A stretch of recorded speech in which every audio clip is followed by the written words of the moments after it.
I'm Sylvia Snowden. I'm a very proud employee here at KNTV, and you're watching Political Forum for Wednesday, December 12th, 2018. And I am thrilled to have with me a very special guest, my fellow journalist and vegan sister, Miss Rashanah Baldwin. Hello, Rashanah. Thank you so much for joining us. Thank you for having me. I'm happy to be here. Well, we are just pleased as pie to have you.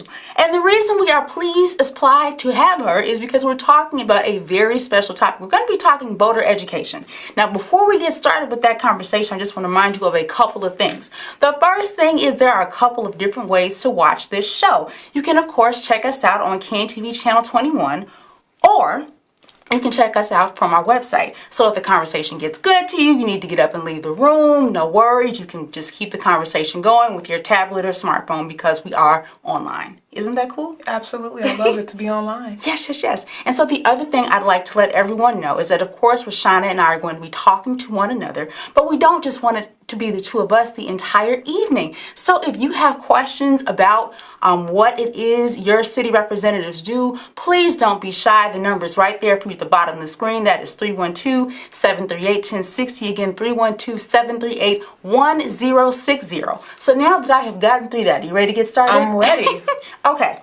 So, you were recently featured in a video sponsored by Chicagoists, starring the new outlet's owner, Chance the Rapper, correct? Correct. Okay, and so before we go any further, we're just going to take a peek at this video right now, for those of you who haven't seen it. Okay, here we go. Hi, this is the real news. With February 26th right around the corner, Chicagoans are left wondering, who will be the next alderman? I-Team investigator Champ Bennett is here with a Chicagoist exclusive on next February's aldermanic elections.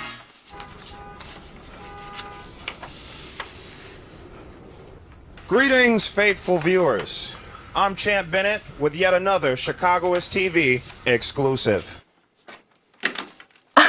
Okay, so that was Champ Bennett, or Chance the Rapper, Chancellor Bennett, who is going, like I said, take us on this journey. And I want to say this before we go too much further. If you haven't seen the video, I encourage you to check it out. There's actually a lot of really good information in there for people who are curious about what's happening in the city of Chicago. You know, we are electing a new mayor and a new city council in February. It's going to be talking all about that. So if you haven't checked it out, it's like schoolhouse rock for grown people who need to learn about politics in Chicago. Please do. So, the video, like I said, was aimed at voter education for Chicagoans. But one thing that struck me about the video was how few people actually knew what an alderman is. So since you are tonight's resident expert, tell us, Rashanah, what is an alderman? An alderman is an individual that's elected by the people, their constituents who make up that specific ward, that entity in which that neighborhood in which you live in. Sometimes the wards cover 2 to 3 communities. So the alderman is supposed to serve the needs of his constituents and also address the needs of what city council makes up. The alderman is there for the people. It's not Republican, it's not Democrat. The alderman is a public, nonpartisan office to essentially enact the city services the city needs. So alderman is supposed to pretty much assist the residents in what they need. They also vote on legislation. So they do a lot. Okay. Now, how many aldermen does Chicago have? We have 50 aldermen and 77 wards. Okay. Sometimes aldermen have multiple communities. So we have 50 aldermen, 77 neighborhoods in Chicago, Yes. and the aldermen represent, each 50 represents 77, one of the 77 neighborhoods. And so everyone who lives in our city is represented by an alderman, correct? Correct. Okay, no exceptions, right? No exceptions. Okay, so if you don't know who your alderman is, because I'd imagine there are some people who don't, how can you find that information out? You can go on the City of Chicago's website, enter your zip code. They have a map of Chicago. They have the entire wards broken up. They have the 77 communities broken up. It can get confusing because a lot of the aldermen touch multiple communities. Sometimes you can live directly across the street from your neighbor and have a completely different alderman. So the best point of reference is the City of Chicago cityofchicago.org website. You can type in your zip code, your address, click on the actual city map, and it'll tell you who your alderman is and the address and the location. Okay, and so the marvels of modern technology, we're going to pull that website up. Go through it. Give us the URL one more time, please. cityofchicago.org. Okay, it's right there. So you can go there and you can figure out who your alderman is, because everybody in Chicago has one. Now, in addition to not really knowing what an alderman was, a lot of people in this video were really confused by what an alderman does, right? Yes. Okay, so we're actually going to take a look at that as well. Here we go. What does your alderman do for you? Take care of the people and give back to the community. No idea what he does. Make sure the community is using the money that they are receiving appropriately. Safety things? Safety things. Police Things. station? Personally, I'm not sure because they don't do nothing for our neighborhood. Okay. Okay, so some people didn't know because they just didn't know, and some people didn't know because their aldermen don't, in their estimation, do anything. But since we have you here, why don't you tell us, and you started off a little bit more, why don't you give us some examples of some things that aldermen are actually responsible for in a ward? Basic services of 311, wanting to report a light outage, wanting to request a new garbage can, wanting to get a block club permit, wanting to host an event and where you block off the street. Pretty much it's a lot of the calls that you would make to 311 when you want to complain about some of the city services, even potholes, snow removal. The biggest thing I saw the aldermen really get involved in, they do help pass legislation, a lot with the garbage cans, vacant buildings, a lot of abandoned cars. So you would make those calls, those references to the aldermen to ask them to address those services in the community. Even street cleanup, trash removal. You can ask them to have their ward superintendent come out to clean the neighborhood. Clean and green. If you want to sponsor a clean and green event, the alderman will provide the utilities, the trash bags, the rakes, the brushes, the shovels to help you beautify your neighborhood. Okay, and I learned a couple of other things about aldermen through this. Firstly, if you want to put a business in a Chicago neighborhood, you got to go through the alderman. Absolutely, especially if you want something done specifically in that alderman's ward, you have to get permission or essentially the approval of the alderman to help with issuing permits. You may want to utilize some of the TIF money. You may want to get tax benefits to bring your business to that specific ward. The alderman also will address crime and can pull up the, the calls to 311 and 911 when you complain about maybe a vacant building that may have issues with drugs and gangs. The alderman addresses that. They essentially do a lot. Okay, and they also, this is key too, they control some menu money within that ward, right? In terms of what money gets spent to actually improve the ward, correct? Absolutely, and that's when we touch upon TIF, tax increment finance. That is monies that's usually paid by the residents from their property taxes and other taxes that go back into a pot of money.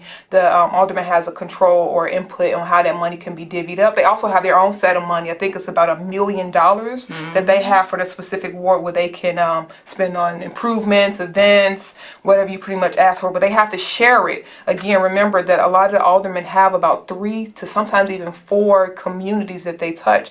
And in the video, I talked about Inglewood having about 5 they represent Inglewood, and it's 5 aldermen that has a piece of Inglewood becomes a problem. Yeah. Oh no, we're gonna get to that. Okay. And my favorite thing that an alderman does, they control the liquor licenses. Yes, they do. So if you want to sell liquor in your community, you got to go through the alderman. Yes. So these are sort of powerful people, right? Powerful people, but it's also up to us, the constituents, to hold the elected officials accountable. If you don't want that liquor store in your neighborhood, usually a notice has to go out that a new liquor store is going to come to the community, and I believe it's within a 200 residential boundary, that you have to inform your constituents that this business is looking to come to your entity, not entity, but your neighborhood. What do you say? You have an input. So holding an alderman is accountable because they have the control, but you can push back on them. Okay, so if there's a liquor store and the people are always, all hours of the night, drinking outside of my house, leaving bottles, starting fights, I don't have to sit there and take it. Absolutely. I can call the alderman and I can complain and say this is, bringing a riffraff or a criminal element to my community. I want them shut down. Absolutely. And you can also make sure they have a license. Make sure they're in business. I mean, not in business. Make sure they're legit. Their taxes are paid. And you challenge them. Make sure you hold that alderman accountable. Did you issue this? Did you know that they were, up to par, up to code? Okay, interesting. So, your alderman does a lot, but as Rashanah just told us, there's a lot you can do to see to it that the alderman is doing things you as a community member are satisfied with. So if there are things you want to see changed in your neighborhood as it relates to crime, as it relates to zoning or city services, your alderman is your person to call, right? And speaking of calls, I'd just like to remind you that you are welcome to call us and talk to us and ask us questions about aldermen and what they do in the city of Chicago. That number is right there for you at the bottom of the screen, 312-738-1060, and that is 312-738-1060. Now, we enjoy talking to one another. We'd love to talk to you, so do not feel shy. We have 12 minutes left. Do not be afraid to call. So now that I've put in that plug, let's keep going and talk about this thing called the City Council. And that has, some relationship to aldermen as well. So why don't you tell us what the City Council is and who comprises the City Council? The City Council is comprised of the mayor, the city clerk, the alderman from each 50th ward, and they run legislation. They have committees. I believe, don't quote me on this, but we have over 10 committees that they discuss, and each one has to report back on what's been happening with this. The finance committee, the Black Caucus. So it's a lot that we have within the City Council, but that's usually where people say legislation goes to die. They pass budgets. They talk about police payouts, or when we had the issue with Laquan McDonald, we have to pay. So it's a lot that goes on in City Council, and it's usually open to the public. This is usually a lot of hearings, a lot of forums where a lot of legislation is being voted on. Right. So no, that's excellent because, so the city councils where all 50 of these aldermen get together to discuss the issues or the business of the city of Chicago. Yes, absolutely. Right, and on these committees, they decide basically which proposed laws or which proposals actually make it before the council for a vote, right, and which things die and never make it before the city council for a full vote. So so that's what happens with the city council, and the aldermen sit there. And I don't want to sort of belabor this because we kind of already teased it. So this video that Chance the Rapper created with Chicagoists features you. Yes. And you say some really, really cool things. And if it's okay with you, Rashanah, we're going to check that out. Absolutely. Is that all right? Yes. Okay, so I kind of don't want to keep people in suspense any longer. This is Rashanah's feature in the video. Here we go. Why is the map of the wards drawn the way it is? It doesn't seem to make sense. It's often in the interest of that aldermanic office or the aldermanic ward. They want a piece of a certain community, so they'll get their individuals to redistrict or rezone that specific area. Like Inglewood, we have five aldermen that touch the greater Inglewood community, and that becomes a problem because who's making the decisions for these communities? All right, so let's back up really quickly for people who may have missed it. Tell us again what a ward is, because we know what an alderman is. We know that he is in charge of a ward, but tell us what a ward is specifically. A ward is where residents currently live. It's made up of sometimes 2 to 3 communities. A ward is, we have 50 wards, and that is pretty much a community within the city of Chicago. Several communities within the city of Chicago that sits in a specific mapped out area. And in the video, I talked about the aldermen having so many different pieces of it. I think this is called gerrymandering, when it's split up like a pizza, when you wonder why all these aldermen have a piece of the same community. Okay, and you did say in the video that Inglewood has 5. So one neighborhood has 5 different representatives. Now you said that was a problem. So why don't you sort of expound upon that? When you say that that's a problem, why do you feel that way? What makes you say that? Because it goes back to when you asked about the city council and what happens there. In that city council, we discuss budget. I'm saying we, as if I'm an elected official, and I always joke with that. So within city council, a lot of things they go through is adjusting the budget. The budget is the monies that's spent in that community. So when you have essentially 6 aldermen who touch a piece of a neighborhood, which is the greater Inglewood community, which encompass West Inglewood, you have to go through 5 different aldermen to ask or inquire or to make decisions for a specific community is 6 different interests. That becomes a problem because everyone has their own ideology, their own rules, their own beliefs, their own what they feel is right for the community. So it's 6 different people who are split up within the community making decisions, and it becomes a problem because you don't know where to go. You do know where to go because it's based off your boundary, but on a larger grand scheme of things with the monies, the budgets, that becomes an issue. It goes back with the TIF, and should we have this school? Should we open this park? Should we clean this field? Should we utilize this amount of money to do this? So it becomes an issue. So it's the concept of too many cooks in the kitchen. Absolutely, right? Sharing the pot of money and everyone trying to decide what we should do with it. Okay, I'm going to stop right there because we actually have a caller. Hello, caller. Do you have a question for our journalist this evening, Ms. Rashanah Baldwin? Yes, I do. It has to do with the video. What you might have talked about this before, but really has me kind of concerned is just how apathetic it seems the people that were interviewed on the streets were. And so, like, they didn't know what ward they're in. They don't know how many wards there are. They don't even know the role of an alderman. In your opinion, what do we need to do as a city to become more civically engaged? Okay. Wow, that is a great question, and I always stand by the motto of being a resident is my civic responsibility to be, engaged in the community. Forums, education, nonpartisan educational workshops that doesn't deal with either party but tells you about the voting process, about the elected officials who is supposed to provide services. I don't think it can happen enough. I think almost weekly each community should have these open workshops that are nonpartisan, meaning that it's not affiliated with either party, and it's just really educating individuals on who to vote for. And if I could say this, I believe local politics matter most important because it's from the ground up. So we really need to be focused on what's happening on a local level. Keep having these events and meetings and forums, and even try to bring it back into the schools. Okay. Well, caller, thank you very much for that question. That was a great question, I thought. Yeah. So I want to kind of go back to what you said a moment ago about having 5 aldermen representing one community is problematic because there are too many people who have to sign off on anything before progress can be made. So if you think that these things are a problem in your neighborhood, because there could be others around the city who are dissatisfied in that same way, what are some things you can do, particularly as someone our age, somebody younger, so to speak? Millennials. Right. That's still us. To figure out how he or she can make a change. What are the options?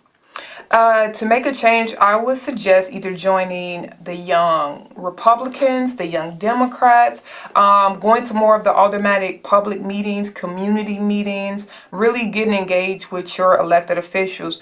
Oftentimes, I hear as a journalist is that they don't get the calls. They don't come to the meetings. The residents don't show up. They only show up to complain. I've built a relationship with essentially all 5 aldermen within a greater Inglewood community that they never have to worry about me calling. I call them too much. So you have to, as a resident of the city of Chicago, it's your civic duty to be, active in your community. If you can't complain if you don't do anything. You can't complain if you're not out there. You can't complain about the crime, the schools, the lack of resources if you're not showing your face and building that relationship with whether it's the police or the alderman. You have to come out of your house and not just look out the window and complain about what's happening. You have to be some way, somehow active. And then I feel like truthfully, our taxes pay their, salaries, their bills. So if you're going to tell me no, I'm going to find someone who's going to tell me yes. I'm going to continue to, bother you to get an answer to find out what's happening in my community.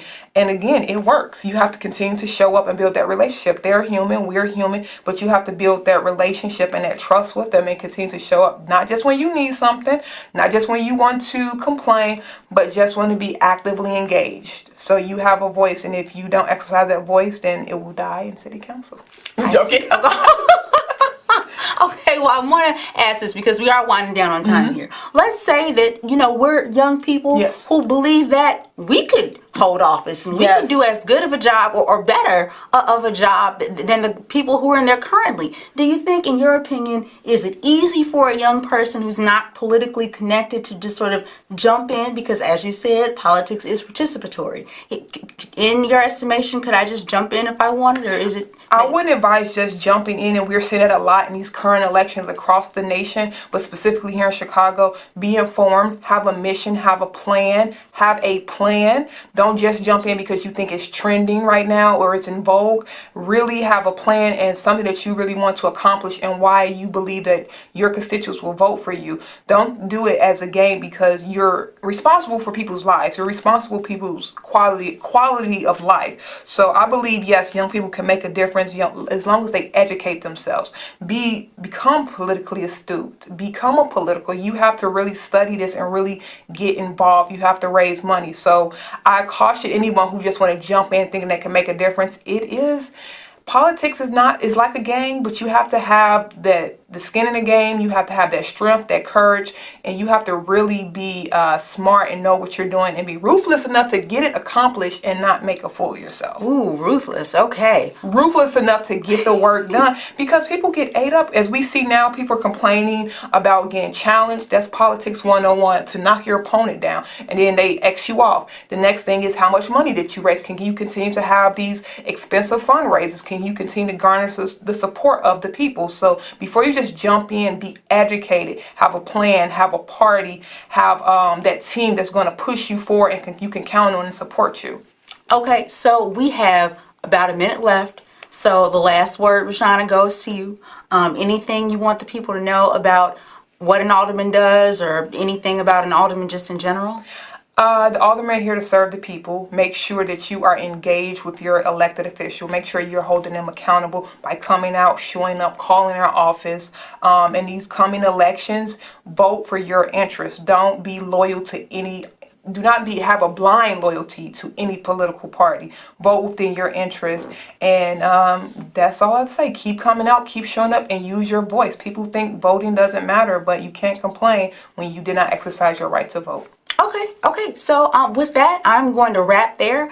I would like to thank everybody who tuned in. I'd like to thank our caller. And of course, I would like to thank our special guest, my fellow vegan and journalist. And thank you, Chance the Rapper, for purchasing Chicago Vista and really trying to push education, voter education. Congratulations to Chance on that. And yeah, this is a great video. So certainly thank you to him and the folks over Chicago for thinking of all of us when that was put together. All right, so Political Forum airs every Wednesday at 7 p.m. I want you guys to tune in next week for another riveting discussion. Thanks so much and have a good night.